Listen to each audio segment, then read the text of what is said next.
Well, you and me. Did you get any email that I sent with I got that. Yes. Yes. I'm sorry? I got it. Yes. Okay. Well, we don't have we need one more person because it's five of us. We need three. You, me. Let's see. We're gonna wait and see who else comes on.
The 28th is a Saturday. That should be good.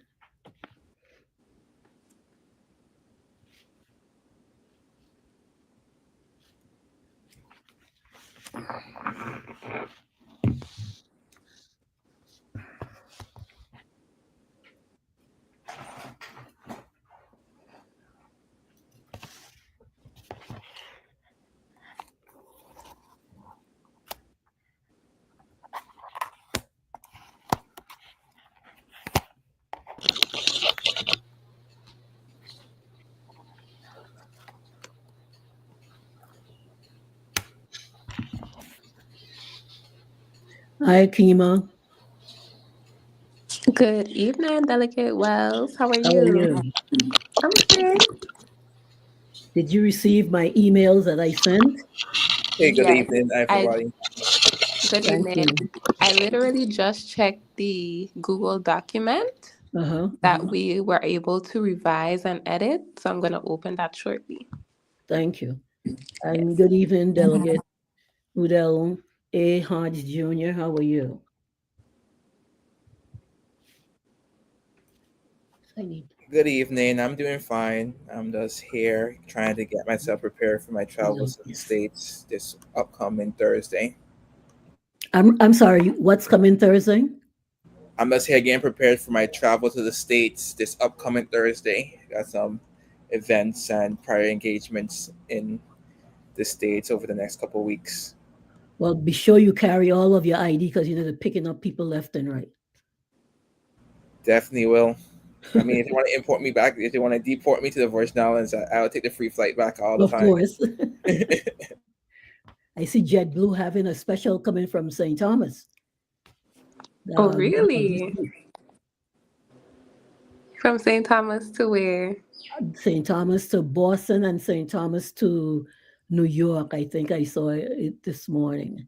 And it's very, very inexpensive, which is Okay. great I'm for us. guessing that's for 4th of, well, no, 4th of, maybe Juneteenth special. Well, if your uncle let them have it. Maybe so.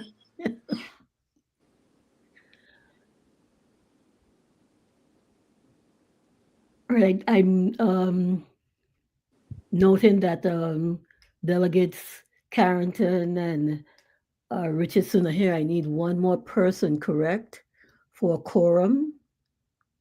How many? How many? Good evening, everybody. How many in the committee? Five. I'm sorry. How many in the committee? We All need committees. a minimum of 3 committee members. Oh, then we have Oh, three. we have it. Thank you very much. All right. I'd like to get started. Delegates, for the record, delegates Devin Carrington, delegate Kima Richardson, and member Rudell A. Hodge Jr. Uh, those are the persons that are present. And member Rudell, Delegate Rudell Hodge, I'm glad that you're on here because I need some guidance on, did you receive the copy of the preamble that I sent out along with suggestions for changes for those articles? Did you get I, that? I have received it. I am not fully completed with my reading. I'm kind of trying to do that right now, but I'm in receipt of it. Okay, thank you, because I needed some guidance on how it should be written. And we checked various sources, and there's no particular direction on how a preamble should be written or what it should say. And I know that delegate member Richardson, you said you had just gotten yours and you two were taking a chance to look at it and see what it contained, because I was wondering why I didn't hear back from anybody. But whatever assistance could be given or shared on how this preamble should appear when we send it to the executive committee at the end of this month will be greatly appreciated. I notice in other committee meetings that I've been a part of, there's a lot of overlap as to what should be in the articles, what shouldn't be.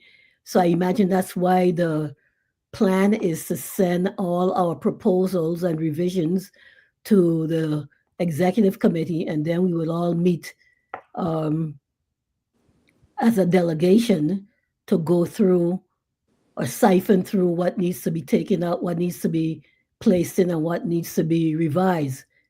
Am I making sense here and sounding like that's the way? Am I perceiving that's the way it's supposed to be going? That's my understanding. Okay. Um, let's look at the copy of the preamble that I sent. Those are just my thoughts on what should be in there. Let me hear from committee members, Carrington and Richardson, and then we will hear from Delegate Rudell. By then, you should have gotten that, Rudell A. Hodge Sr., and get a chance to at least look at that. So we could fine tune that probably in this meeting and get that out of the way and probably handle one of the articles. How does that sound? Sounds good to me. Also, just want to say good evening, Delegate Daniel here. Oh, good evening. Thank you. Of course. Thank you, Delegate Wells. Sounds like a plan to me. Good evening, everybody. Good evening. And Delegate Wells, just to confirm, so I'm looking at the section where it says proposed, and followed by that is the preamble. And the first sentence states that the Virgin Islands of the United States was established by purchase by the United States in 1917. So under that, I just want to confirm that that is a totally different section, which is Article 11, correct? Let me just pull that up. Sure. Article 11. Yes. So I just want to confirm that the preamble is the the fourth section that we're focusing on, and then followed by the preamble is Article 11, right? Yes. Okay, just confirming.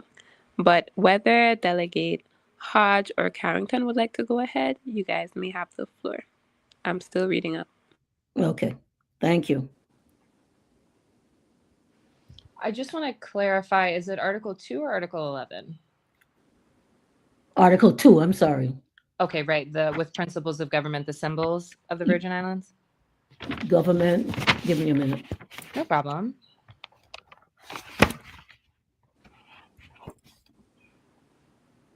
I can put two screens on here, D.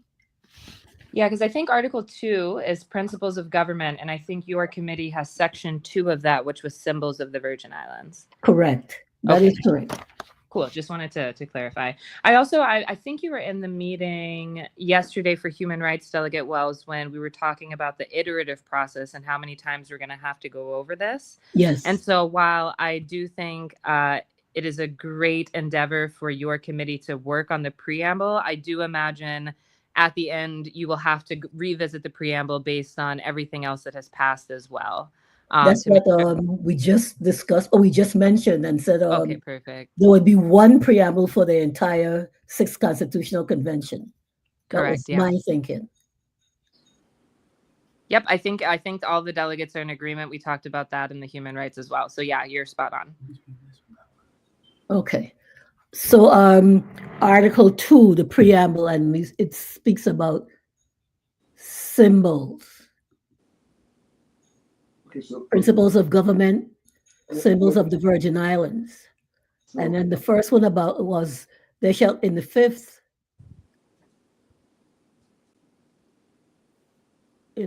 Constitutional Convention, it said only there shall be an anthem of the Virgin Islands of the United States, which shall be played or performed at all public ceremonies. It didn't say what that anthem was. And I thought All Hail the Virgin Islands was the anthem. Is it or isn't it? And it's I spelled his name wrong. It's Alton or Anton Adams. Alton, Alton. Ton. Alton Adams. It's called the Virgin Islands March.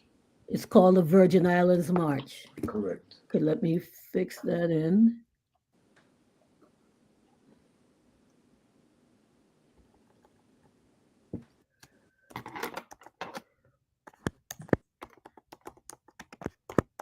I wonder how many people know that, know what it is, know the words. We had to learn that. Okay, is that satisfactory, that the anthem? And we have to keep repeating that Virgin Islands of the United States because that is our name. The anthem is the Virgin Islands March. Anything else anybody would like to add to that? By Alton Adams. Alton A. Adams. Thank you very much. A. Yeah, so okay, I'm a bit lost here, so please bear with me. I'm looking at the fifth.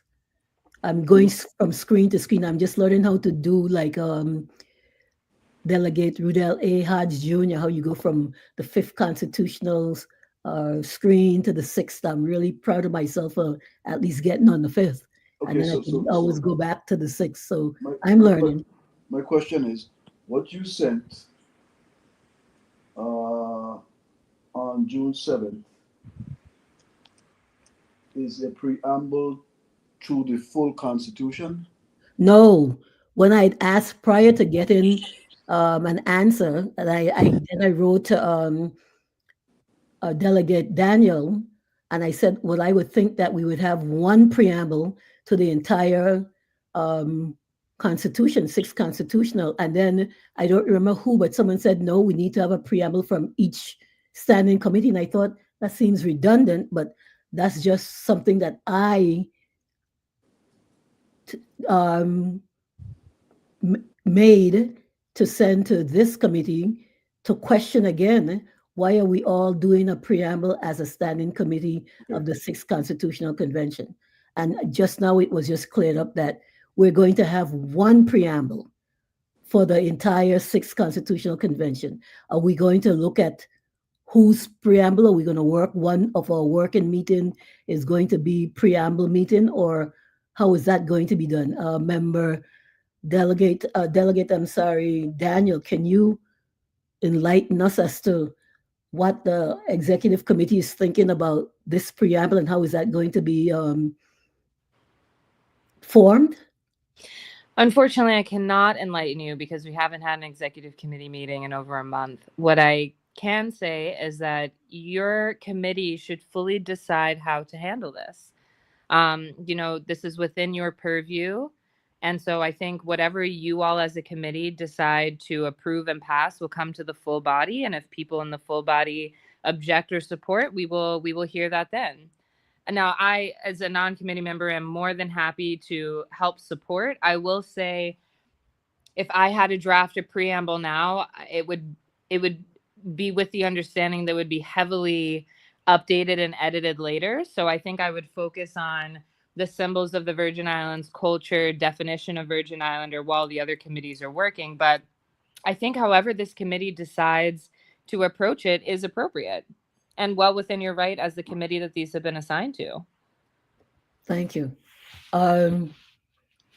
Members Carrington and Richardson, what is your take on what Delegate Daniel just said?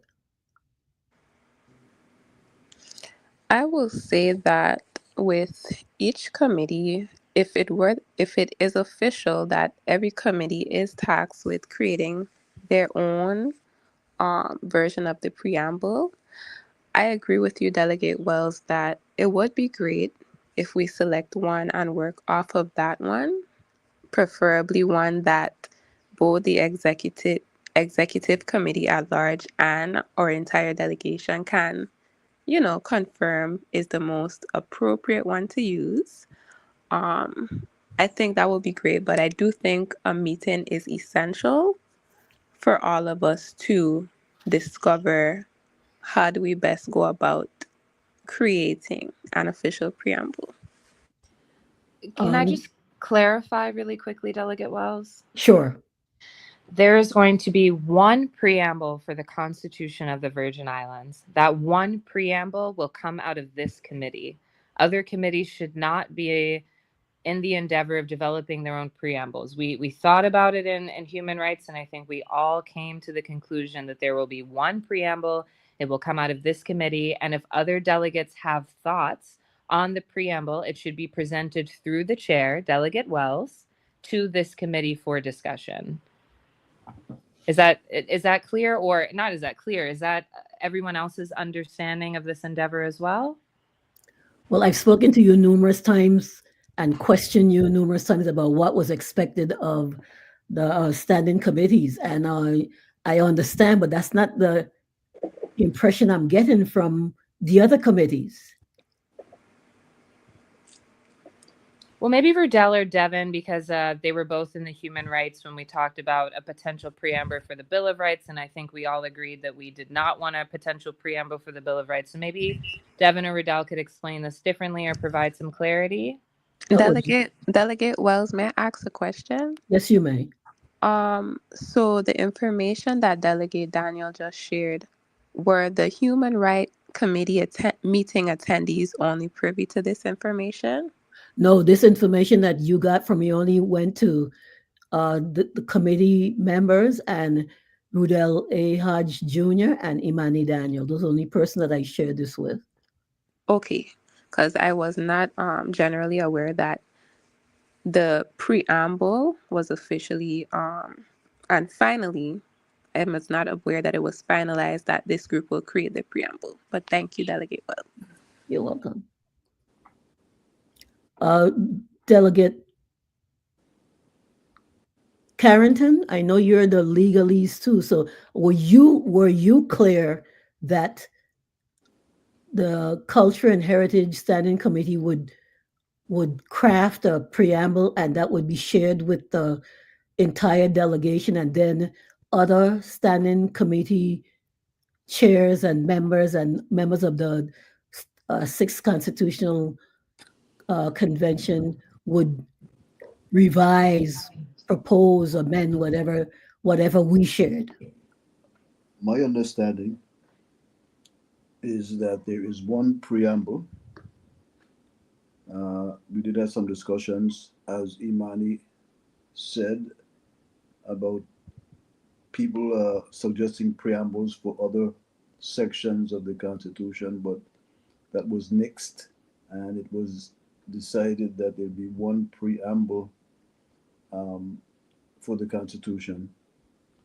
And I believe that that task is squarely within this committee, and so that it's our job to craft the preamble. Of course, as Imani explained, other delegates from whatever committee, just as I can do with their committees, suggest language to go in the preamble, but the clearinghouse, initial clearinghouse is this committee, and then it's sent down to the executive and finally for the full body to take a look at. So I think the job of creating that preamble is ours, this committee.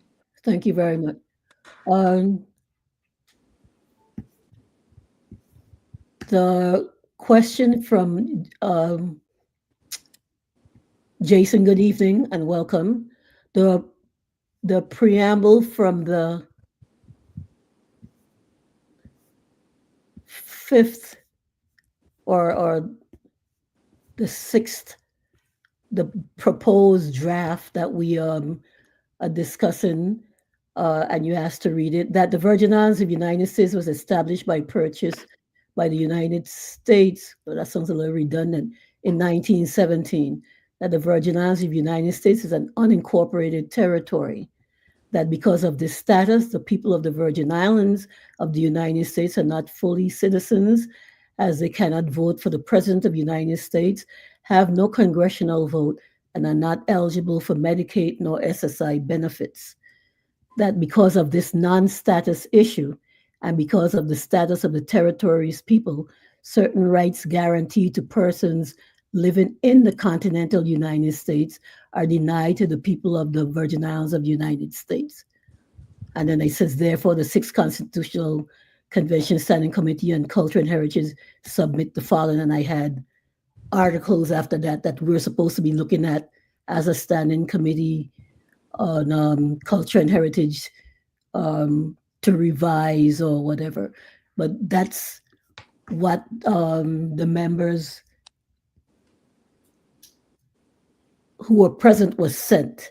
And I'm asking thoughts on what this, remember, this is only a propose. This is a working draft. What else needs to be in here and what should be taken out or included in this proposal? May I, Chair? Yeah. Yes, member. I would want to begin by looking at the fifth and see what the preamble of the fifth contains, and so we can get a sense of how they approach this and whether we want to approach it in the same way. Okay, let me see if I can bring that up. I'm learning.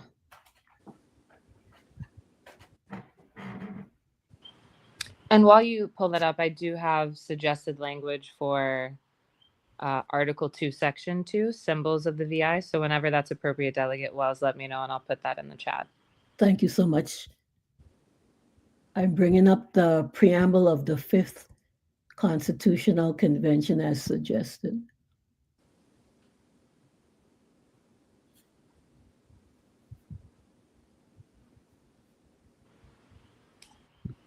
I also have it here. I don't know if it would be helpful to read it. It's Would you please? 6 paragraphs. Yeah, Oh, no. I can just read it for the record. I'm going to read it quickly though, okay? Thank you. So, no problem. So this is, again, for the record, the preamble from the 5th Constitutional Convention draft. It's about 6 paragraphs, so just bear with me. We, the people of the Virgin Islands, grateful to Almighty God for our creation, preservation, freedom, and divine guidance, mindful of our Virgin Islands' heritage and uniqueness, assuming the responsibilities of self-government as an unincorporated territory of the United States in order to promote more unity among our islands for ourselves and our posterity, promote the general welfare, protection of fundamental rights and freedoms of the individual, ensure political, social, and economic justice, maintain Republican form of government, protect our cultural and natural resources, and preserve the identity of the Virgin Islands. That's the first paragraph, and it's all one sentence. Moving along. Whereas we recognize the original indigenous peoples who inhabited these islands. We especially recognize the significant hardships endured by the enslaved Africans during the period of European colonial rule, which precipitated the 1733 revolution on St. John, the successful 1848 Emancipation Insurrection, the 1878 Firebomb in St. Croix, and the 1892 coal workers' strike in St. Thomas. Whereas the transfer from the former Danish West Indies to the United States of America through the Treaty of Secession of 1917 confirmed that civil rights and political status of the inhabitants of the islands shall be determined by the United States Congress. Whereas the adoption of Mass Naturalization Acts of 1927 and 1932 identified the natives of Virgin Islands who resided in the islands on January 17th, 1917, and whose descendants are ancestral native Virgin Islanders. Whereas we acknowledge the enormous contributions to the socio-economic and political development of the Virgin Islands by those who migrated to the territory from countries of the wider Caribbean, who endured significant hardships as a result of the prevailing U.S. immigration and labor laws, and who came to form the integral part of the Virgin Islands society. We especially recognize those who migrated from Puerto Rico, the French, Dutch, and British West Indies, whose contributions have been integral to the political, economic, and social development of the Virgin Islands society. This is the final paragraph coming up now. Whereas the applicability of the United Nations Charter confirms the principle of equal rights and self-determination of peoples and the requirement for the development for full self-government, we affirm that the establishment of local constitution self-government pursuant to this constitution shall not preclude or prejudice the further exercise by the people of the Virgin Islands of the right to self-determination regarding the attainment of a permanent political status. Now, therefore, we do ordain and establish this Constitution. Going back, Delegate Daniel, to I think the first or second sentence that said something about January 17, 1917, and it spoke about ancestral and native. Yeah, Can you read that? It's a short clause. Let me reread it. It's actually the fourth paragraph. It says, whereas the adoption of Mass Naturalization Acts of 1927 and 1932 identified the natives of the Virgin Islands who resided in the islands on January 17th, 1917, and whose descendants are ancestral native Virgin Islanders. And I think that gets to the point of Rudell that he keeps bringing up, that an ancestral native, and feel free to tell me I'm wrong, Rudell, that the ancestral native Virgin Islander is a term that's within that Danish treaty, which I think they refer to as the Treaty of Secession of 1917. And so we did not, to my understanding, make up this definition. It was a definition that Denmark and Congress agreed upon in that treaty when we were purchased. Thank you very much. Comments? Member Carrington or Member Richardson? If I may, Yes, you may. there is so much about that I like. So much. Now, if to use Delegate Little Hodges' term, if you want to wordsmith it in any way, shape, or form, additions or deletions, but the substance of it, I really like. Thank you, Delegate Carrington. Member Richardson, would you like to weigh in on any part of that preamble from the Fifth Constitutional Convention? Definitely. Thank you for the floor, Chair Wells. I did want to say, like Delegate Carrington said, I think it is framed wonderfully well. And Delegate Daniel, I am wondering, has this draft been shared, or was this something that was created like for the meeting? Because I'd love to read it and go through it again, but I do think you've done a wonderful job crafting it. No, this comes from the Fifth. From the Fifth. Mm-hmm. Okay. Well, thank you for the floor, Chair Wells. Thank you so much. You're quite welcome. I'm wondering if I can get that preamble up on, if you can give me a few minutes, we can get the preamble from the 5th up on the screen, or Okay. it's too small. So my IT person in here said we're not able to do that. Can you do it, member Delegate Hodge, Udal A. Hodge, or Delegate Imani? Can you do it from where you are? I cannot because I'm on my iPad. And maybe your IT person could. I'm not too familiar with this platform for sharing. Could he walk us through it? I have it on my laptop, but I'm not able to. Well, give me a few minutes, please. Let me take a few minutes break here. No Bear problem. with me.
Okay, now for those glasses.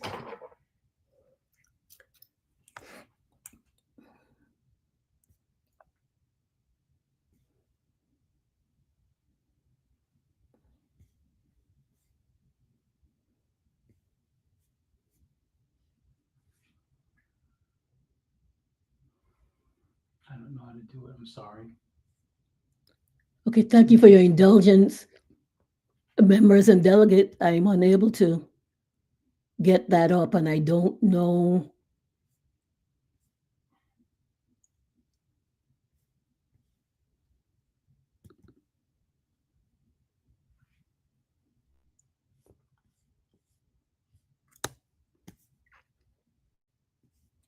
Now, I see that I have something from March 27, 2009, but that doesn't show the preamble. It's showing the different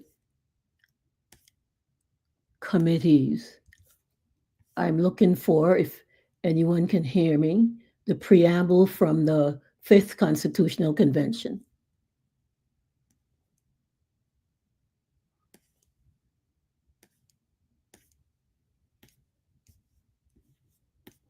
Sorry, what did you ask us, Delegate Wells? If we can get, I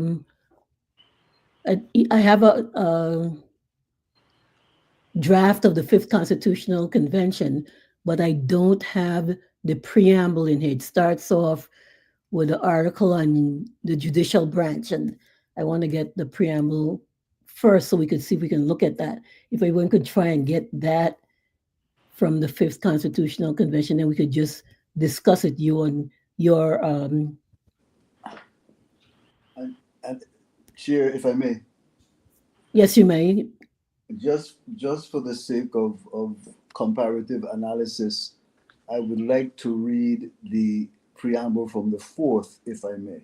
Oh, wonderful. Thank you. We, the people of the United States Virgin Islands, grateful to Almighty God for our creation, preservation, and freedom, assuming the responsibilities of self-government in political union with the United States, and in order to promote more unity among our islands for ourselves and our posterity, promote the general welfare, protect the fundamental rights and freedoms of the individual, ensure political, social, and economic justice, maintain a representative democratic government, protect our culture and natural resources, and preserve the identity of the Virgin Islands, do ordain and establish this Constitution. And that is it. That's the preamble for the fourth.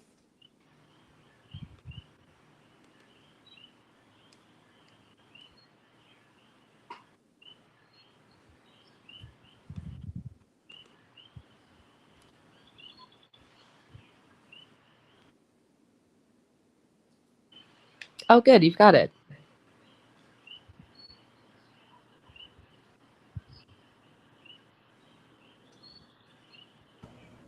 So I was able to upload this fifth VI constitutional draft with the preamble, and you actually can go through the entirety of the document if you really want to.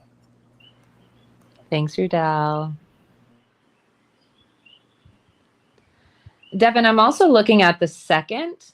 The third is very similar to the fourth. The second is actually more comprehensive than the third and the fourth. I'm looking at it as we speak. Yeah. Yeah. Got some kind of radical stuff in there, though. I'm liking it. Interesting. I now have, thanks to, I guess, one of our persons there, our Delegate Rudel A. Hodge Jr., I'm looking now at the preamble for the fifth Constitutional Convention. Does everybody have a copy of that they're seeing? Yeah. Yes. Okay, great. I too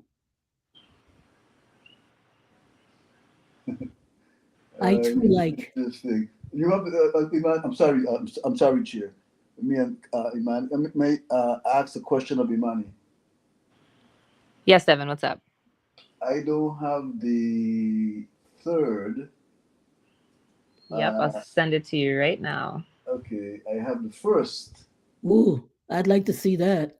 I'm going to send it to both of you. Now, Delegate Wells, I also just sent you the full fifth, including the cover letter to the Department of to the governor, I think. So you'll have the fifth with the preamble and everything, okay? Yes, I have it, but it's not in the same room where I am. I have Oh, a copy understood. of the fifth, yes. Okay.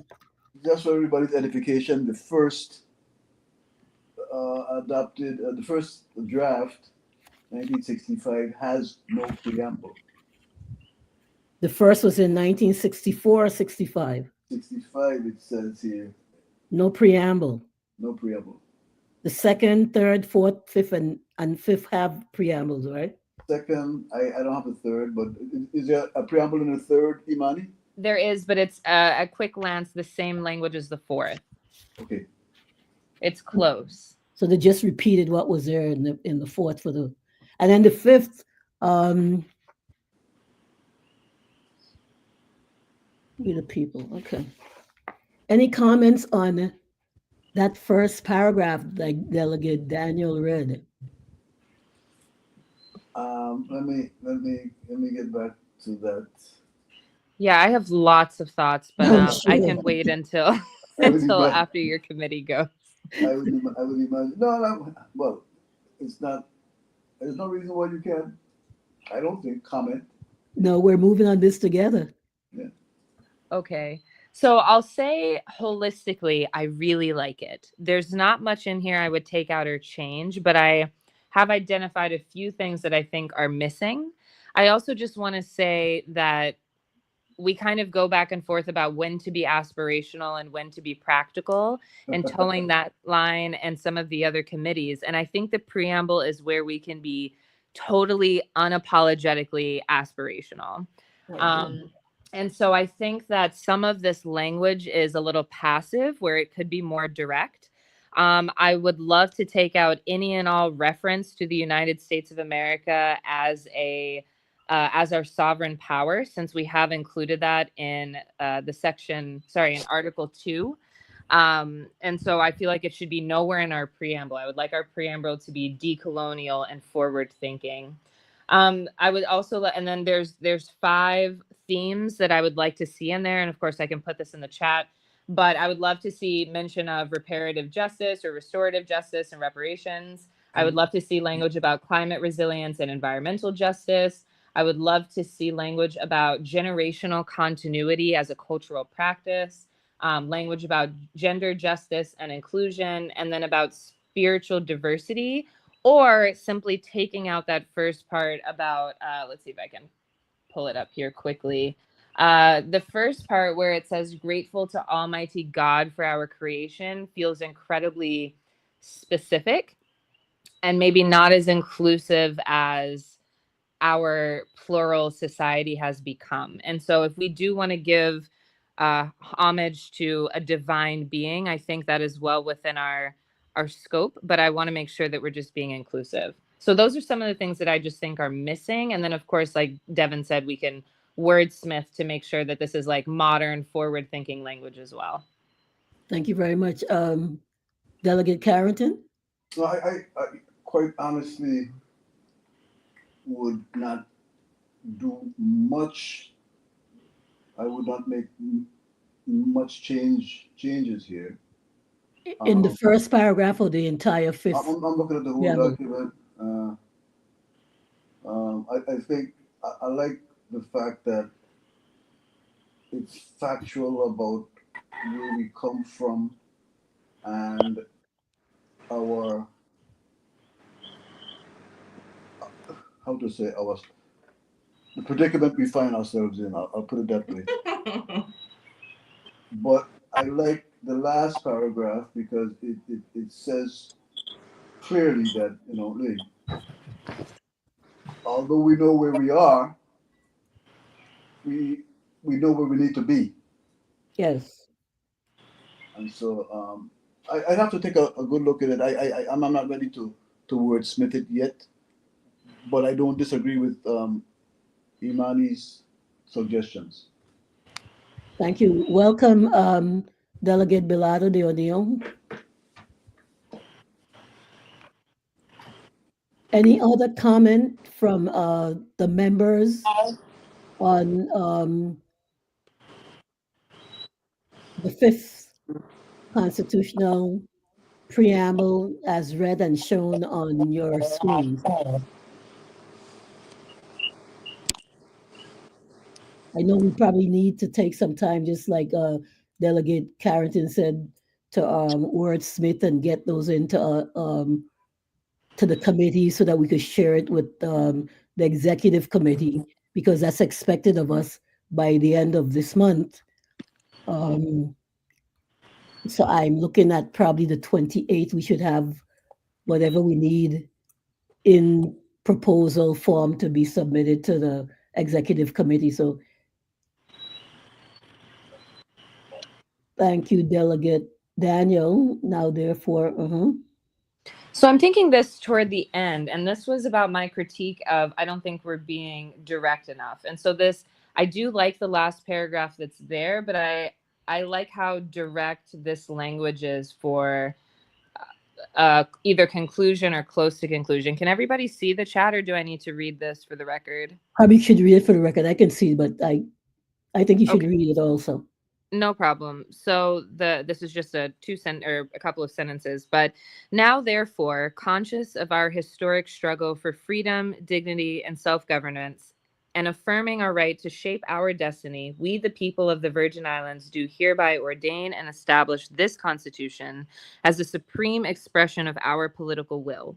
We commit ourselves to justice, equity, sustainability, cultural pride, and the collective flourishing of current and future generations of Virgin Islanders at home and in the diaspora. Member Richardson or Carrington, would you like to respond to that information that came from Delegate Daniel? And then I'll just open to have our guests probably weigh in on their thoughts on that also. But Delegate Member Carrington and Delegate Member Richardson. Yes, Delegate Wells. So in response to the discussion so far, one thing that I have picked up on, I am aware that our current, or the fifth constitutional draft, it does reference our generally observed creator, which is God. I am aware that in the Virgin Islands we have many cultures, many backgrounds, and many people who practice different religions. So my question is, in terms of our preamble, how flexible can it be? Because I'm under the impression that we still have to mirror US customs to some degree, specifically referencing our Pledge of Allegiance, which ends by stating one nation under God.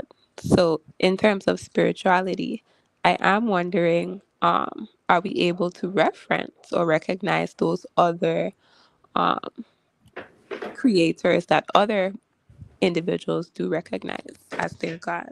Well, as member Daniel said, we should include whatever we think we should include, and when it comes for the full body here, and they can vote it up or down. But I think I agree with you; it should include because other persons believe in a higher deity, whoever that is, and it's probably not considered God. So I would err on the end where we should include whatever we think should be included. Let the General Sixth Constitutional Convention body um, either say yay or nay as to what we're including. Let me So, hear. Delegate Wells, before you go ahead, um, would you propose language similar to that of freedom of religion along those lines? Yes, I would. Yes, I Okay. would.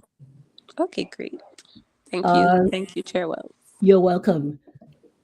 Delegate Hodge or Delegate Bellado, before I let the public weigh in on this um, chat that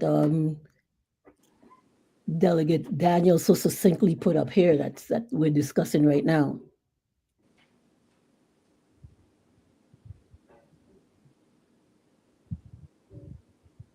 No?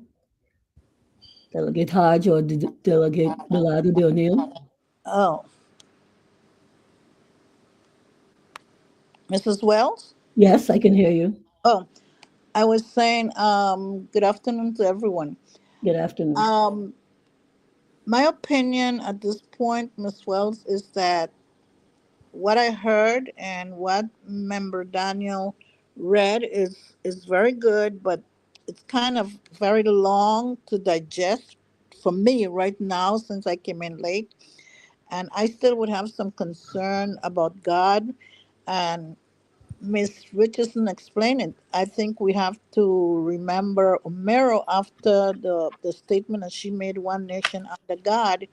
I don't know how the public is going to agree to anything else because, in my opinion, God is God, and we all believe in one God. It depends on what Christianity, what religion, what our belief are, but we do believe in a supernatural God. To me, I might be ignorant in that division, but I think we, like you said, it should be brought to the whole members, the 15 members, and then let them decide at the end of the session. And that's all I have to say about the preamble. But other than that, I okay with everything. Okay, you can put your thoughts into the chat and then say what you just said, and we'll have that for when we send our proposal. Because this committee is one now that has to um, write a preamble, Okay. and then it goes as one preamble for the entire Sixth Constitutional Convention, and that's like you said, like I said, and you repeated it. It would be either voted up, down, discussed, proposed, revisited by all 15 members. So Okay. thank you. Thank you. You're welcome, member Delegate Udall Hodge, Yes, Jane. so I do echo a lot of the sentiments that Imani mentioned about there definitely some additions needs necessary to make sure that this preamble is one modern, one modern, one more inclusive, and I do also agree that the reference to Almighty God can actually be seen as a non-separation of government and religion, right? Because there are, uh, at least in the Virgin Islands, and if you guys actually know this is actually a fact. We probably have the most representation of religions in the entirety of the world in this here Virgin Islands, right? And while yes, a majority of those representations are Christian denominational religious groups, there are also other religious groups here. And by saying Almighty God, it does give a very Christian denomination, and we should err on the side of caution. And like Delegate Carrington stated before, wordsmith it in a way that is more inclusive of all belief systems in the Virgin Islands. Thank you. May, And may I? Yes, you may, Delegate Carrington. Yes, I agree with the sentiments that are expressing that we should have a more, for lack of a better word, generic spiritual wording in the Constitution. But I also want to point out that somebody put in the chat, I can't pronounce the Neb. name. Neb, yes. Uh-huh. Neb says we should also mention the contribution of our people to humanity and the progress of humanity. The Virgin Islands has produced many great minds, and I think that we should want to represent to the world that we are a people who are worthy. We've made a lot of contributions on the world stage and a lot of different areas, and we want to talk about it. It doesn't have to be anything long, but it can be something that is succinct, that gets the message, get the point across. And then Neb continues that we should read the Declaration of Independence of the United States and review what was used to define the creator. So we have some good comments coming on here. Remember, Daniel, you were going to say something? Yeah, I was going to read both of those comments and completely agree. So thank you, Neb, for these contributions. You're really helping move the discussion forward. But in the Declaration of Independence, it talks about like the laws of nature versus nature's God and the creator. And it is much more than just a designation of a deity, if you will. And so I do like that language of the creator, always down to parse apart words and think through other words that can be used. And to Delegate Belardo de O'Neill's point, I think that pulls directly from and to Delegate Richardson's point, pulling directly from existing accepted U.S. doctrine. And so I just wanted to highlight those two things. And then Rudell has, we hold these, I can't say this without singing the Hamilton song. Rudell, why did you do this? So we hold these truths to be self-evident that all men are created equal, that they are endowed by their creator. And so, yes. And that brings the question, whose creator they're referring to? Well, I think that is general enough. I think that is for however you read it and interpret it. You know, my idea of the creator, I'm sure, is very different than other folks on this call. I do feel more included with my own personal beliefs to see creator as opposed to God. True. So I think this is moving in the right direction when we get to wordsmithing. And Neb right on the case as nature's creator, which is excellent. If I may. I'm sorry? If I may. Yes, you may. That language that Rudell posted, I think we should include that language. We hold these truths to be self-evident, that all men are created equal. That's important language as well for me. In addition to that, they are endowed by their creator. So that's powerful language. We send a message here that, you know, we are as equal as anybody else, and that we have contributed to humanity as much as any other people. I would offer this suggestion of in changing man to all persons, humans, right? Thank you. Because if you understand the context of what those drafters wanted, they only wanted white land-owning individuals to have rights, and everybody else were just subservient slaves or property. All right, so let's make sure we include a much more inclusive term than just men. Thank you. I agree, and so does Jason Butson and brother Neb. Yes. Yeah, we've been Yep. calling him there because that we didn't want to mess up that And last name. I do want to announce or second Neb's point about humans is better than persons, because technically a corporation is a person's under U.S. law, and I don't think corporations are equal to a human, in my opinion. So all humans are created equal. Repeat that sentiment again, please, Aruda. Under U.S. law, a entity such as a corporation is considered a person, right? Correct. And by stating all persons, we also stated that all entities such as a corporation are created equal, which I do not necessarily agree. I think the language should be humans instead of persons. Okay, Right. I agree with that. I do too. Any other comment from the persons who are Member Belado de O'Neill? Delegate? Madam Chairman, in discussing all men are equal, I also had, I laughed and I also had a concern because I said, we have to, at that time it was all men. Now we have women that we have and other individuals that we should include. So I would think besides a person, we can also maybe try individual. All individuals are created equal instead of entity persons. So you So rather my individuals than suggestion would be human? individuals. Individual. Thank you. You're welcome. Let's hear some more comments, please. May I just Yes, you may. that point? I see a near future where technology, AI, robots, non-human sentient beings will have to be considered as far as their rights within a constitution or within a society. And that is just another reason why I think we need to specify humans. And then when the robots take over, whoever's in charge there can amend the Constitution as needed. But I do think being specific about all humans makes a lot of sense for a lot of different reasons. Okay.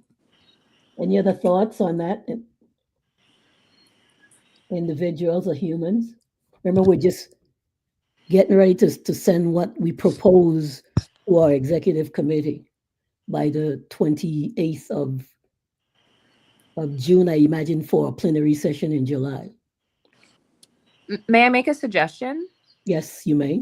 What seems to be naturally coming out of this conversation, which has been really helpful, Delegate Wells, is that people are putting in pieces that they would like to see reflected. And so while we do think the fifth is a really good framework, I'm curious about what other specific pieces people want to see. Devin really wanted to see we hold these truths to be self-evident, that all humans are created equal. Neb was able to let us know that we should talk about the contributions of our people, which I think makes sense. I had some language in there about being direct about our right to self-determine. So I'm curious about what other values the folks on this call would like to see. And then, I'm taking notes, Delegate Wells, I'm sure you're taking notes, but then we can add all of that to the wordsmithing exercise that we'll have to go through. Excellent, excellent suggestion. And we know that Delegate Rudel A. Hodges Jr., he told us why humans would be better than persons, and also Neb. So just keep this dialogue going. This is really interesting. I see that Mr. Oh, I don't know where he is now. I don't know. There's somebody else on here that was making a comment, and I'm not seeing it now.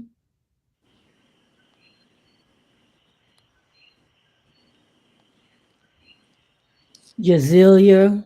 Also, the preamble mentions certain groups of migrants. However, there are migrants from other areas, such as the Dominican Republic, Palestine, India, etc., not mentioned. Can it be more inclusive as well? That's a question from someone in our lobby.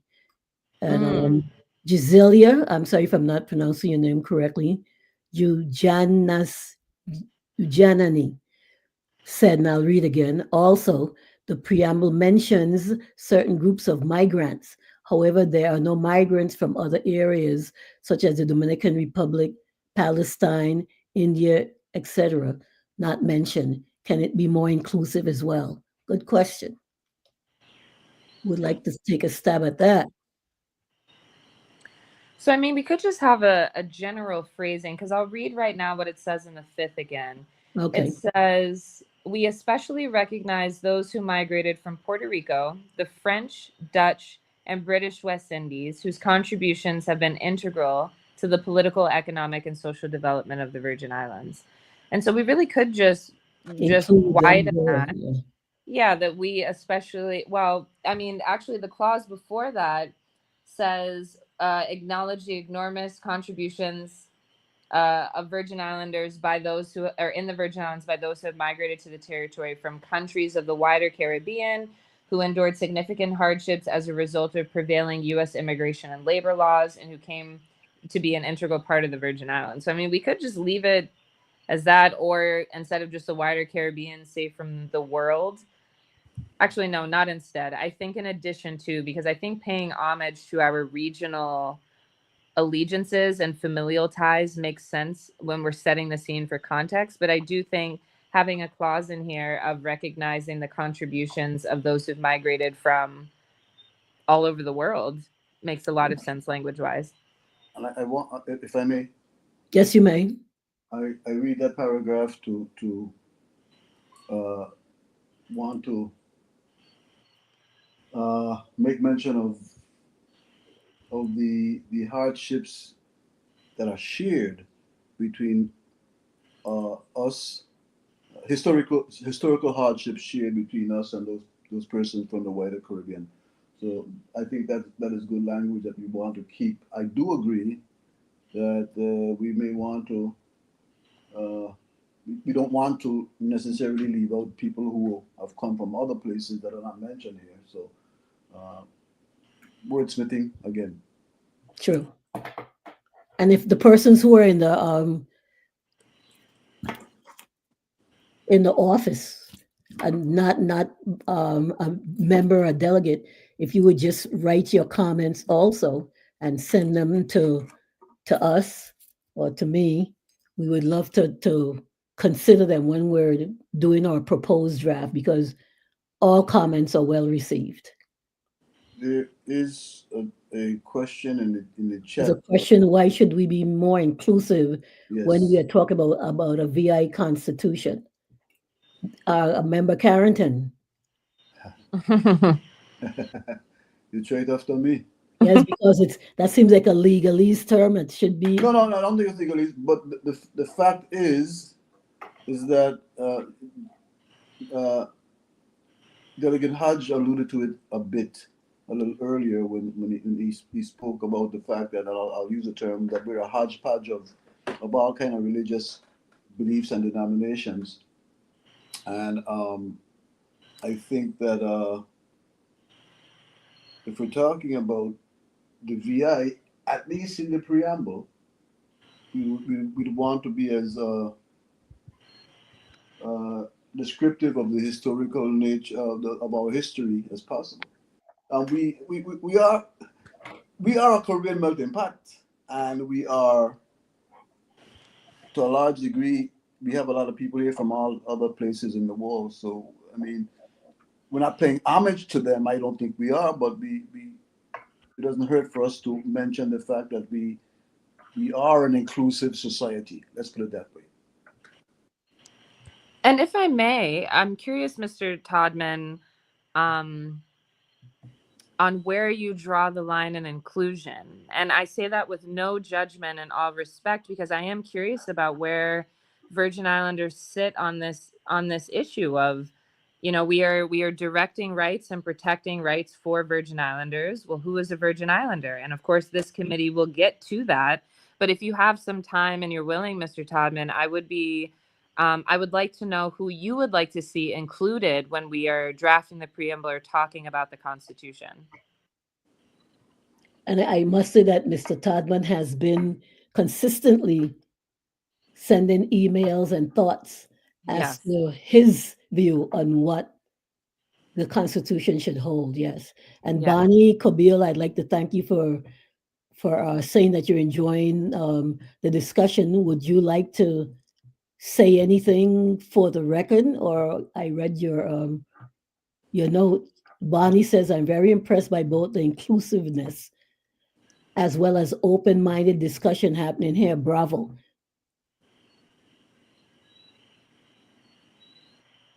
Do you want to say anything else, Bonnie? Okay, probably later on, but thank you very much. Um, so, Mr. Todman, you're going to text or get in touch with Secretary of the Convention, Imani Daniel, and you can have a discussion, and we can she would share that with us, and that can be included in our proposal that we're going to be making to the executive board. I'd like to go on now to Article 2, which speaks about the symbols, and we had started that, and then we got into a discussion about the preamble. Don't neglect to send your thoughts and your suggestions. Thank you, Mr. Todman. Your thoughts and your suggestions to either Secretary Imani Daniel or to me at viadm@aol.com. We had gotten to the part where we spoke about the let me go back up here.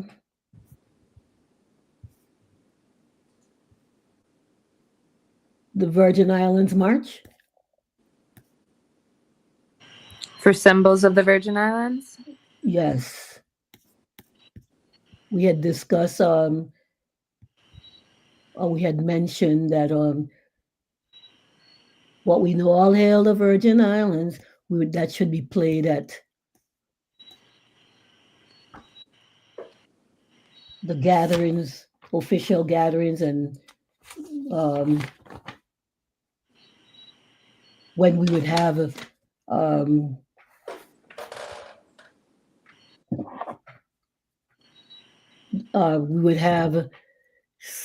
students graduations or presentations or whatever, and that's as far as we've gotten with that about the symbol. And we know that Delegate Carrington was able to tell me about Mr. Alton A. Abbott Adam, who was the person who wrote that. And the other symbol that we had to look at was the flag. And once I remember having someone ask, I guess in one of our classes way, way, way back, why there was this eagle, since we didn't have eagles in the Virgin Islands, holding arrows in its talcums. And I think the teacher that we had at the time who responded said something about because of the native people who lived in the islands before Columbus got here, whatever. So I'm now open for discussions on and Jason Buston is asking the same thing. Why are arrows and a shield on the flag? A chicken hawk. I know that's right. Oh, instead of a eagle, okay, but then we might have might need a Viking then also. But why are the arrows on? I don't even recall. I think there was something about and Delegate Carrington, you probably could steer me straight on this. There was a governor whose name was oh, I could just see him. I can't remember his name, but anyway, some Miss Sparks and some other lady are the ones who who sewed the Virgin Islands flag. My history is getting a little confused on that. Are you familiar with that, Delegate Um, Carrington? Unfortunately, Delegate Wells, I cannot enlighten you or any of the individuals on this call regarding that subject. I'll have to do some research on that because um, If I may. oh, just a minute. I have something here from D. Wells. The idea of a U.S. Virgin Islands flag began with the administration of Rear Admiral Sumner Eli Wetmore Kittle. That's the name, Kittle, who was sworn in as governor of the islands on April 26, 1921. He approached Mr. White, who was a captain of the Greb, and Percival Wilson Sparks. That's how I got that name, Sparks, a cartoonist. Uh-huh. And asked them for suggestions for a flag design. Okay. All right, Delegate Daniel.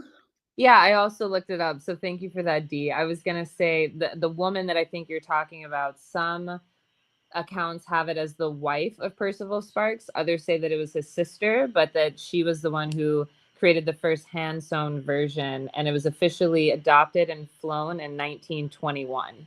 And so Percival Sparks was a cartoonist. He was also a U.S. naval officer stationed in the Virgin Islands. Uh-huh. Hence, we And- know why. I'm sorry. And the three arrows, it says that the eagle is to represent the United States sovereignty over the territory. Boo, 0 out of 10. That's right. Then it says the three arrows are to represent the three principal islands. The olive branch is to represent peace. And of course, the VI is to represent the Virgin Islands. Well, we should have some robust discussion on that because here we are in 2025 and arrows. Anyway, let me hear some comments on that. And did everyone hear that? If I may, Yes, you may. I just think that the Virgin Islands flag needs to be scrapped. It looks too much like a American symbol in every way, and we need to start anew. That's my thought. What would you like to see on the flag? I'd like Or to see what would you like to see the flag contain? well, a lot of countries, and I'm not suggesting that we do this, but a lot of countries don't even have symbols on their flags. They just have colors Yes. that are significant for whatever reason that they find them to be significant. So I think we should begin by maybe looking at some colors that we find to be significant to our circumstances, our history, our culture. And I've seen a flag from some place that had sugarcane tied in a bunch. Where is that? Where is that represented? I'm seeing it in my mind's eye. It was a bundle of sugarcane tied together. Anyway, colors, yes, the colors would be significant, and we'd have to discuss and talk about those colors also. Why not use a yellow finch? Mr. Todman is asking. The yellow finch, I guess, is a bird. Mr. Todman, please answer in the chat.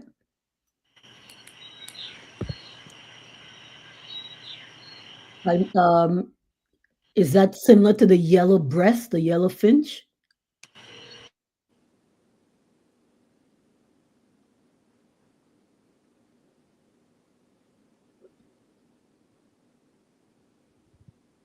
Okay, the yellow finch / the yellow breast, I know is the bird of the Virgin Islands from one of the books that I've read.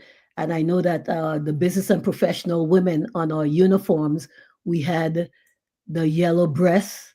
We had the flower was the, I can see it. It was a yellow something flower, yellow cedar flower. The flower, yellow cedar, and the yellow breast. But I don't remember seeing that in any place written except probably in the book, we don't have it here. Um, this book by one of our native authors. Those two things were mentioned in that book, not Lito Valls. It was another person who wrote, and it was a Night of the Silent Drum. It was another textbook that we use with Malik Sekou's class when it was held on St. John eons ago. The yellow breast and the yellow cedar. So someone is suggesting in the chat that probably the yellow breast could be used on the flag. So that's another suggestion for the design of the flag. So we have color, we have the yellow finch. What are the suggestions? Am I seeing or reading, or someone else would speak to that? I am happy to see, although we know that flag doesn't represent us today, that we're seeing more Virgin Islands flags being waved at function than, say, 10 years ago.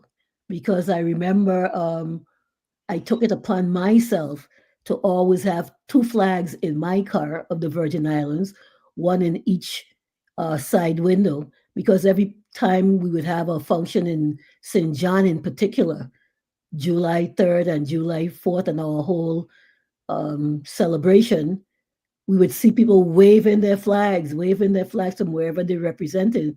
And it's rare you would have seen a flag from the Virgin Islands. So I, on my own, had my flags in my car.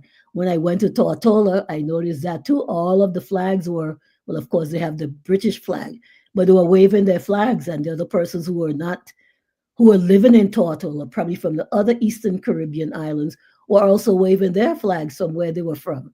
And there seemed to be a drought of flags from the Virgin Islands. So it probably is time for us to look at that flag and see what we can do. Let me have some more comments.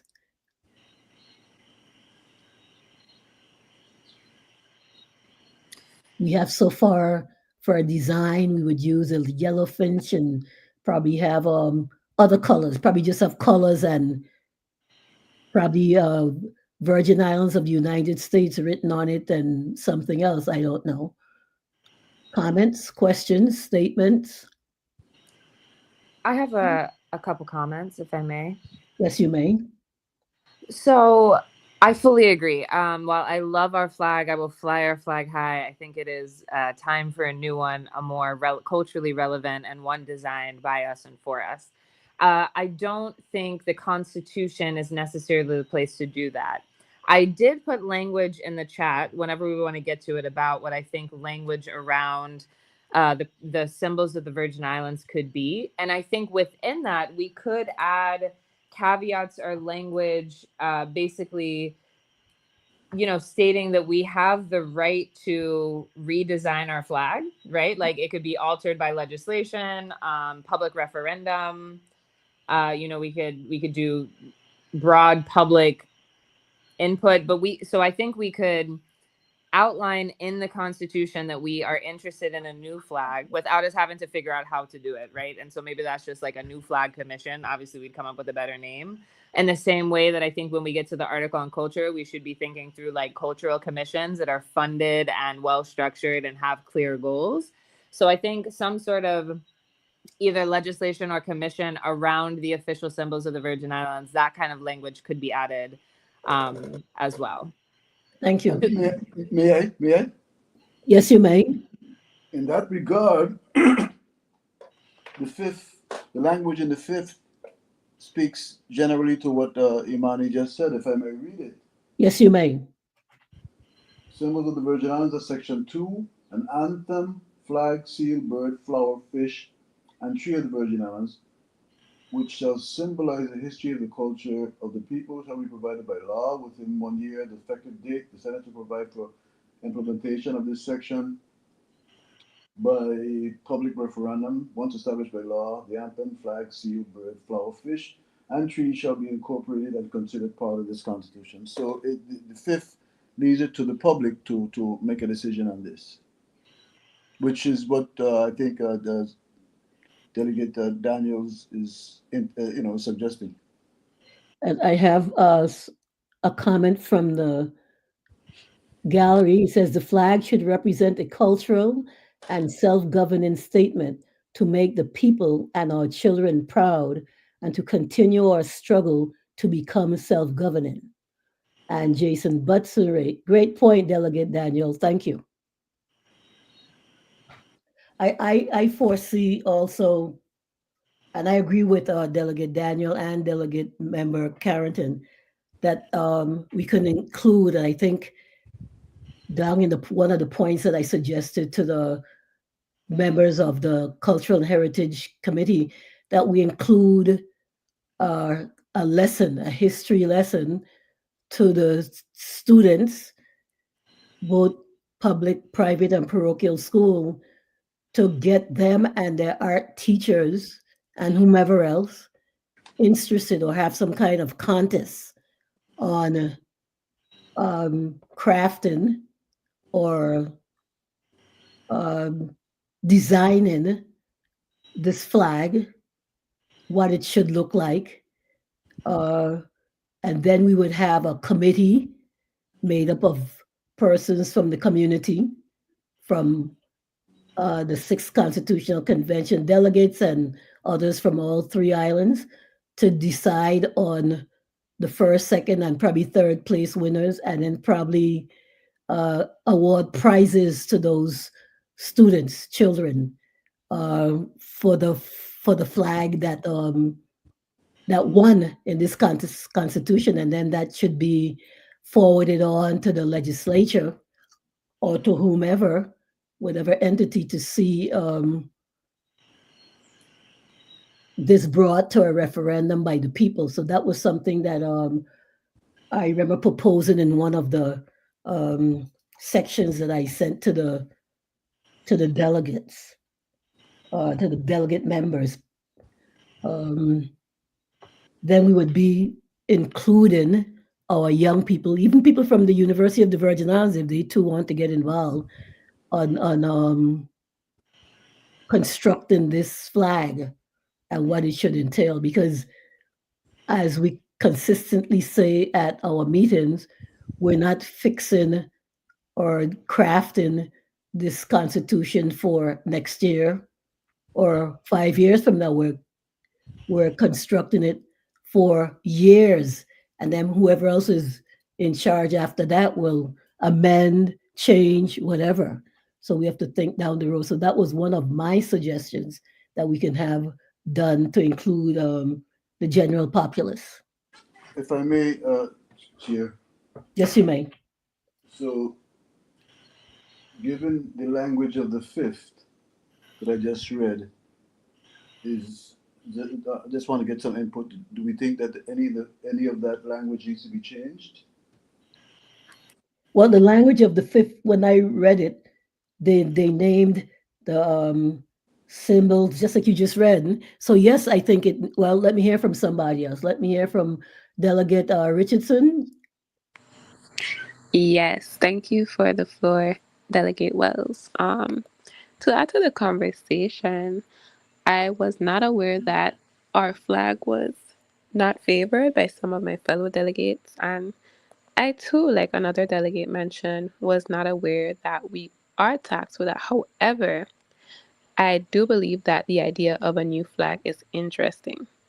As Delegate Carrington stated, our current flag holds ties to the US, but thinking of the Tortola and even Puerto Rico flags, each of their flags in some way mirror their mother country. So I can see at least a star, a shield, or even a symbol that currently exists in existing flags still being used. But I think that we have many symbols locally, like the Madras print. We have, like it was mentioned earlier, the banana kite bird. They also have, um, we also have many indigenous plants that could possibly be incorporated for the new flag design. Um, but my only question is if and only if the new flag is one day adopted, whether that new flag will be accepted. by the people. So that was what I was wondering. Comments?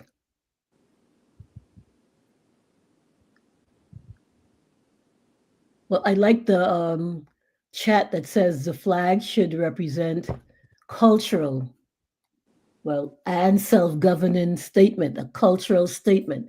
What would a cultural statement look like on a flag? May I? Yes, you may. Because I'm here texting Rudell. I say I want to see a full Madras flag with a conch float on it. Never knows how I feel about a woman blowing a conch. So that I feel like that could be cool. It's self-determining. It's cultural. It's something we already agreed on. And I think this is a beautiful conversation. And honestly, one of the only places in the Virgin Islands that I'm hearing this conversation happen. But I do want to suggest that we get some language out of this committee, this meeting. And I know we have about a half hour left, but I'm really enjoying the facilitation, Delegate Wells. Thank you. I too would like to see a woman holding up a machete, but that's just me. I'm right. Listen, I'll vote there with you too. You know, I think we could convince enough people. So I think there's a lot of room to explore. And I don't know if any of us on this call are actually graphic designers, but I think there's a lot of different directions. And at the end of the day, I think it's up to the people. I think we put it up to referendum and choose the flag that people are going to wave proudly. Right. And so, in that regard, if I may, I go back to the question: does the language in section 2 of the fifth draft need to be changed? Can you In my please opinion, read that yes. again, please? Either Delegate Daniel or Delegate Carrington, the language in section 2 and the fifth. An anthem, flag, seal, bird, flower, fish, and tree of the Virgin Islands, which shall symbolize the history and culture of the people, shall be provided by law. Within 1 year of the effective date of this Constitution, the Senate shall provide for the implementation of this section by public referendum. Once established by law, the anthem, flag, seal, bird, flower, fish, and tree shall be incorporated and considered a part of this Constitution. Well, when we first started, we spoke about the anthems, and I didn't hear any um, negative about that. So it's the anthem. I think we'll be safe to say the anthem of the Virgin Islands should be um, the Virgin Islands March by Anton A. Adams. Is that sufficient? I would not want to, I mean, I'll be honest about my feelings about the present anthem. I don't know if anybody knows of the name of a gentleman by the name of John Phillips Sousa. Have you heard that name? Yes. He was a musician who wrote a lot of American marches and anthems. And when I listen to the Virgin Islands March, it sounds like a John Philip Sousa composition. I'm not Mm. trying to disparage the honor of Alton Adams, but I don't think that represents us. And so, for us to put any language in our Constitution that designates that that anthem, that Virgin Islands March as our anthem, I think it'll go against what Section 2 is saying in the fifth draft. We should leave it up to the public referendum. We should leave it up to the people to decide what these symbols of the Virgin Islands should be. Yeah, And the in that anthem regard, should be. I'm not sure that I don't I don't see much, if any, changes in Section 2 need to be had. So you don't think we should speak to the flag and what should be, that's in section 2, isn't it? Yeah, What I should think be on the flag? Section 2 is saying that we should have a public referendum uh, with respect to the anthem, flag, blah blah blah, and that those symbols should reflect the history and culture of the people of the Virgin Islands. And I don't think our job is to designate at this point what that should be. well, I personally agree and disagree with you because you know how our people are. We'll say we want to do something and then it'll come up for whatever, because that fifth was in 207 to 2012, and that was written in 2012. And since then, nothing has happened. So, should we not give some suggestions as to what the sixth thought that we should have done and let them at least have a starting point to go ahead and start to do something? Or should we wait um, 13 more years for this point to be taken up? The the um, the language in section 2 prescribes a time within which these things need to be done. It says within 1 year of the implementation of this section, within 1 year of the effective date of this constitution, the Senate shall provide for implementation of this section by public referendum. So there's a time limit included in the language in section 2 of the fifth draft. Well, I agree with that. I saw that, but remember now we're in the throes of a discussion about what should have happened 2 years ago with raises. Remember, and I'm just saying I'm being the person in the room where this elephant is, because we can say that this has to be done by 2028, which is 2 years from next year. In all probability, what do you think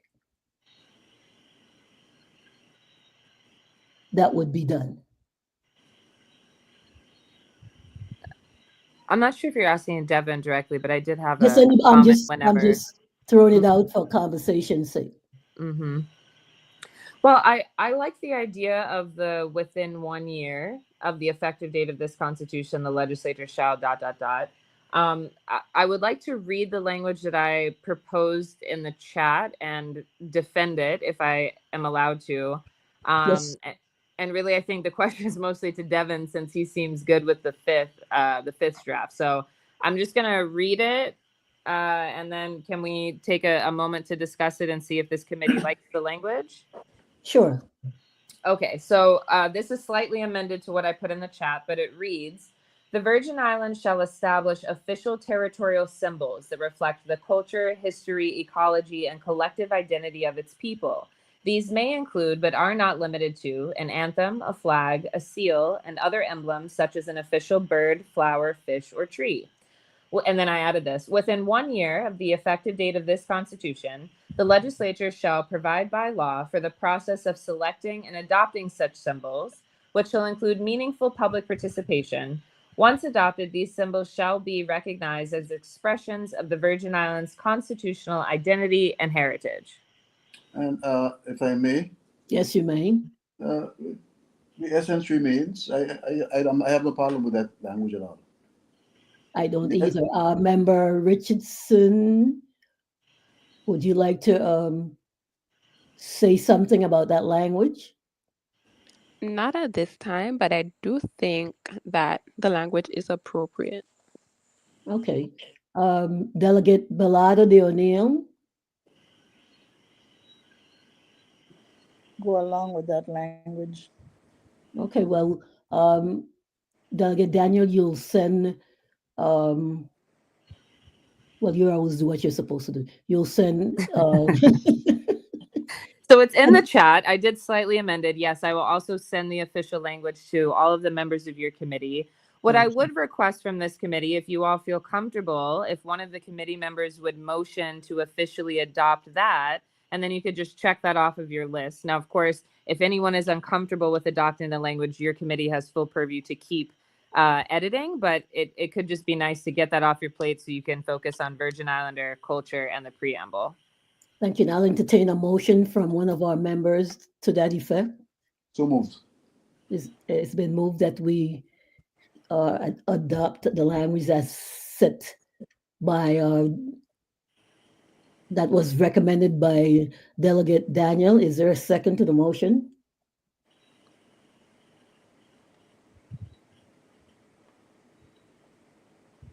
From a member of the Culture and Heritage Standing Committee?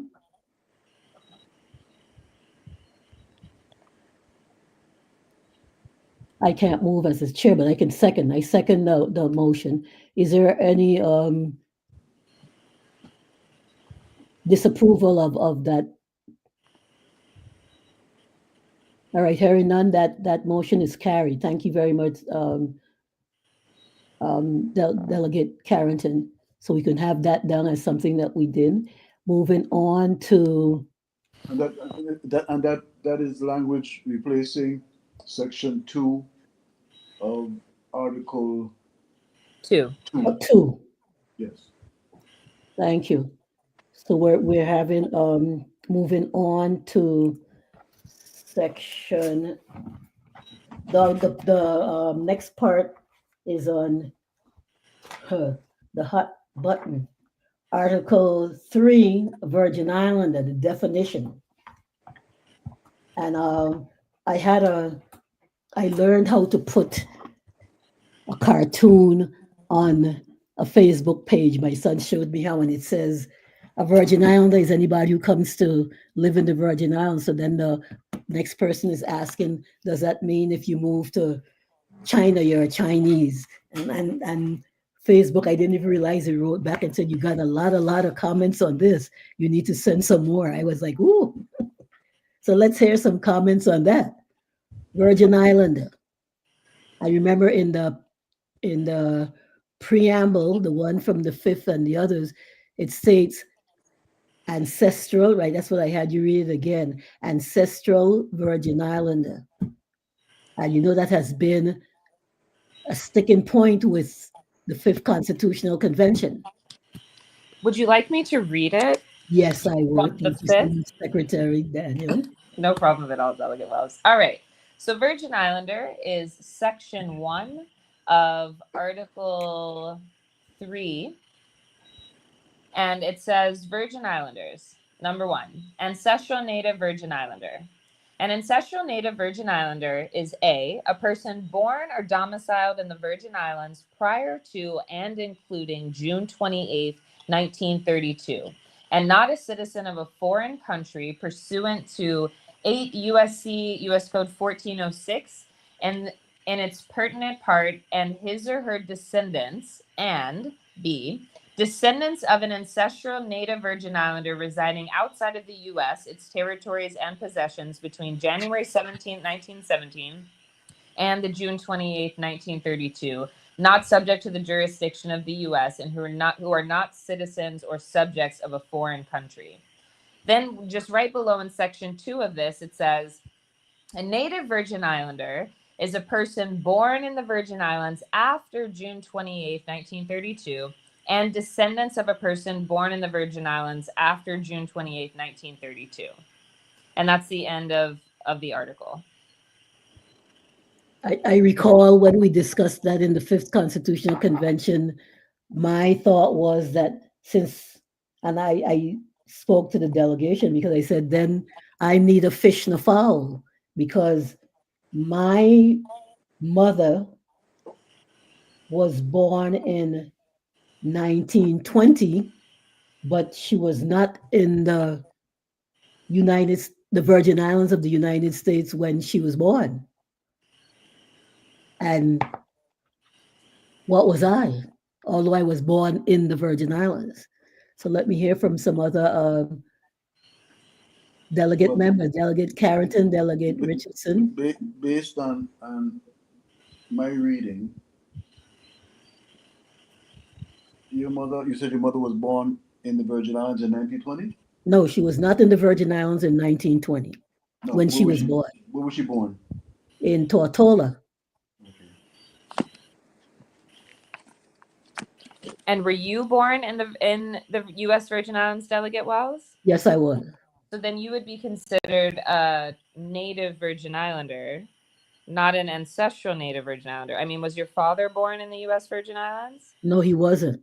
Right. So then you would be based on either you or your descendants were born in the Virgin Islands after June 28th, 1932, would be a Native Virgin Islander as opposed to an ancestral Native Virgin Islander. Well, And you see, since my son was born in the Virgin Islands and I was born in the Virgin, is he an ancestral Native Virgin Islander? Can I speak, Delegate Wells? Who's that? Delegate Udale Hodge? Yes, Junior. And I think one of the major concerns with the fifth is there's not no or between ancestral and native. To be native based on the definition of the fifth, you have to have some type of lineage from an ancestral Virgin Islander, right? I think if we change the word to or, right, it might be a much more inclusive definition, right? Read that section with the or. Let me hear it, please.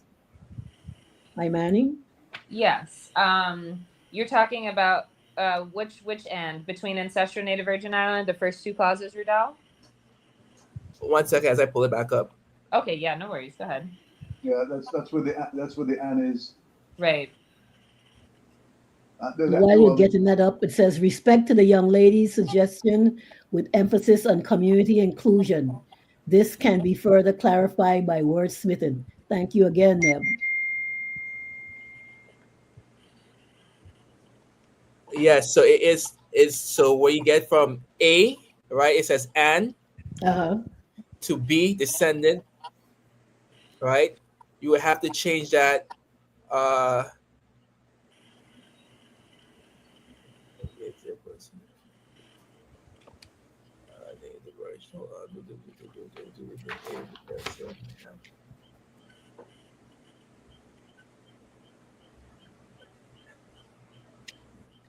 Yeah, it would have to be person born in Virgin Islands after at. It has to be or instead of and a descendant. So from section 2, Native Virgin Islander, a Native Virgin Islander is a person born in the Virgin Islands after June 28, 1932, or B, descendant of a person born in the Virgin Islands after June 28, 1932. Well, that's interesting because you can't. Or okay. But I'm sorry, Manny. Continue. Yeah, no, because you can't be both. So it would have to be or regardless. Like you can't be born prior to 1932 and a descendant. Well, I guess it's saying residing outside. It says after, not before. This is for the section 2 Native Virgin Islands. It says a person born in the Virgin Islands after June 28, 1932. That's clause 1. So anybody who was born after June 28, 1932, but because it says and, you also have a second condition preceded, which also states that you need to be a descendant of a person born in the Virgin Islands after June 28, 1932, which directly ties to the ancestral Native Virgin Islander of section 1. Yeah, sorry. I thought you were proposing the switch in ancestral, not in a native. So my bad. I'm with you now. So can you read that for me, please, Imani, with that substitution of substitution of or for an? Yeah, so it would just read that a Native Virgin Islander is a person born in the Virgin Islands after June 28, 1932, or descendants of a person born in the Virgin Islands after June 28, 1932. Okay, that's clear. I'm not a fan of changing it to or. Actually, this is, I think, probably the only article or section in the fifth draft that I don't have an issue with. But definitely down for the discussion and how we make it more inclusive. My aim personally is not to make the definition of a Virgin Islander more inclusive. And I think I've been very clear about that. Yes, but that is just me. So it is up to the delegates and the people. So, if I may. Yes, you may. Expound on your last thought, Imani. I think I've just been very clear that I personally believe that certain groups of people are due certain reparations and restorative justice. I think it comes up in every meeting. And I think that there is a very niche group of people within the Virgin Islands that are entitled to those privileges. And so I don't necessarily believe that expanding this definition helps that cause that I am personally on, which again, I'm wearing my Imani as a Virgin Islander hat, not my Imani as a delegate to the convention hat. So what you're saying that it should be exclusive. I would like it to be exclusive and not exclusive. I think what I am after is precision of who was here when certain wrongs were done. And then 50 years from now, who then am I advocating for is restored for those wrongs? So if how we would have you, I'm sorry, I'm go ahead, sorry, Delegate Wells. how would you write what you have just said? I would leave Article 3, Virgin Islander, exactly as it is written. I like you. Huh, okay. I have no notes. I have nothing to add, but happy to join the conversation. And if I may, I totally agree with the language in Article 3, Virgin Islanders. I would change not one thing. Member Richardson, let me hear from you. What are your thoughts? Member Richardson, at this time, I empathize with all individuals.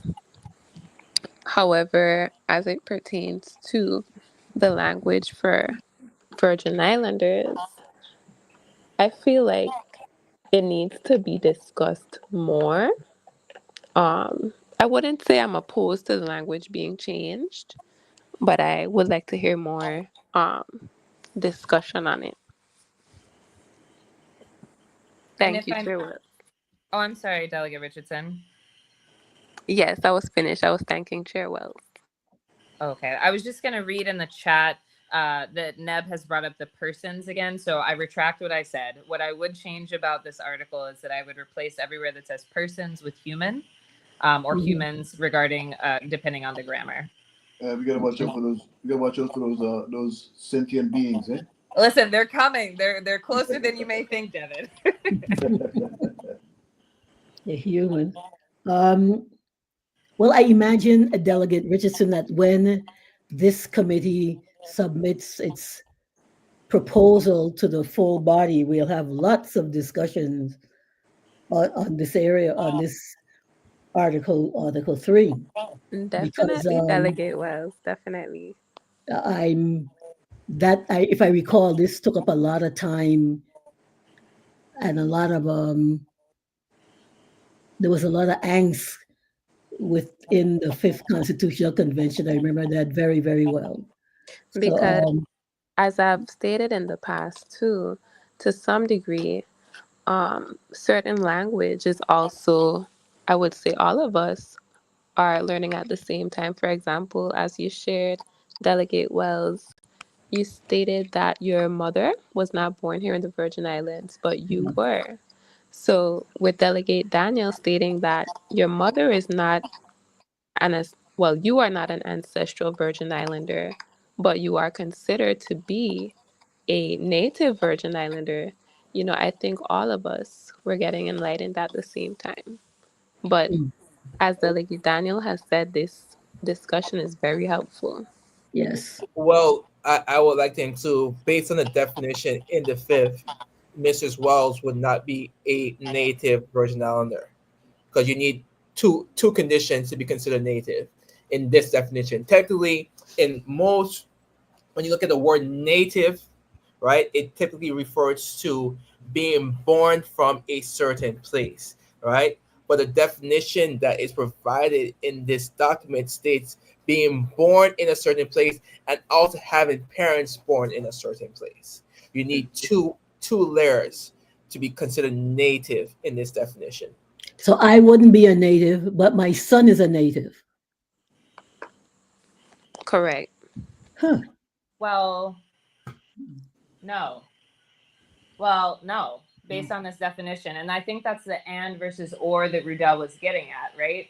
So it's either you both are a descendant of a person born, or, you either are a person born and a descendant of a person born after 1932. And just really quickly, based on the census data, the 2020 census data, it's between about 4 and 6% of our population that would fall into this bucket, roughly. And so it is very exclusionary. And that's why I'm saying that's Imani the radical perspective, not Imani the delegate perspective. And so I think, Rudel, you bring up a really good point about how inclusive do we want to be in this definition. And then also, Rudel, because you keep bringing this up, do you have quick access to the definition that's in that treaty of how Denmark and Congress agreed on it in 1917? I currently do not have quick access, but I would get that information and send it back to the delegates when I have a chance. Thank you. Motion. Yes, Devin. Let's Devin Carrington. A motion that we accept the language in Article 3, Section 1 and Section 2, and send it on to the executive and eventually to the full body for consideration. I'm going to second that because we need to have the full body make some comments, just like Member Richardson said, she'd like to have some more discussion on this, and I think we all are. So I'm going to second that motion. Any objection? Okay, hearing none, Article 3, Section 1 and 2 will be forwarded to the Executive Committee for consideration. So I'm not a member. I do have an objection, though. Devin, are you opposed to changing persons to humans in the language that you are motioning? I'm not opposed, but we can do that in plenary if Oh, don't make me justify that in plenary, Devin. That would be the best place for that. Well, thank you, Neb. I know that I have belongers' right status, and my son does too. So yes, and I'm a proud BWI Islander. Neb also has a belonging status. He tell you that. My son has. I think I've mentioned it before. My son has his belongers card because I made sure he got the status, and I let mine lapse. And now I'm just trying to get all my papers back together again because it's more demanding now than it was when I got him his belongers status. Imani, I'm not going to let you hide your radical side. No, bring it out. Bring it out. We love it. That's why I'm going to have you. I'm happy to defend it in plenary. Wild work, Devin, but I will rise to the occasion. As you always do. Keep us on our toes. Member Belada de O'Neill, would you like to get in on this conversation, or you're just observing? I have listened very carefully, and it's very interesting. And I, as well as you, Member Wells, I was born on St. Croix, but my parents come from VICC. Everybody feel that I'm a Puerto Rican. I consider myself as a native Virgin Islands with Puerto Rican descent. But now with this definition that you put in here, where do I belong? You know, You're and like then me, my then. son We're not forget fish. about You are a native Virgin Islander based on the definition. We're neither fish nor fowl. You were born right. And then my son is out of the loop because he was born in Puerto Rico, even though I was born here and his father born in Puerto Rico. So I am going through all of this, and then I remember a lot of discussion in prior convention, and I think that prior convention was not accepted because of the Virgin Island definition. But I agree that we must have a definition to define the people that were born here or ancestral or whatever, because we can't let anybody just be said you are a Virgin Islander, but you were born in China, you were born in Taiwan, or you were born wherever. So we have to be very careful when we craft this language so that people can accept that we are proud, or people that are born. I can say we, because right now I have to consider where I am and where I stand. But we have to consider what the people have rejected previously and what they're willing to accept. But if we're going to go along with what people will accept, we'll never get a constitution convention going. I think we need to do a lot of education to educate our people why we are defining native Virgin Island, ancestral Virgin Islander, and that they can accept that as part of our Virgin Island constitution, not Dominicanos, not Puerto Rico, not wherever you come from. We are talking about Virgin Island constitution, and I'm a little radical when it comes to things like this, and I agree with Ms. Daniel.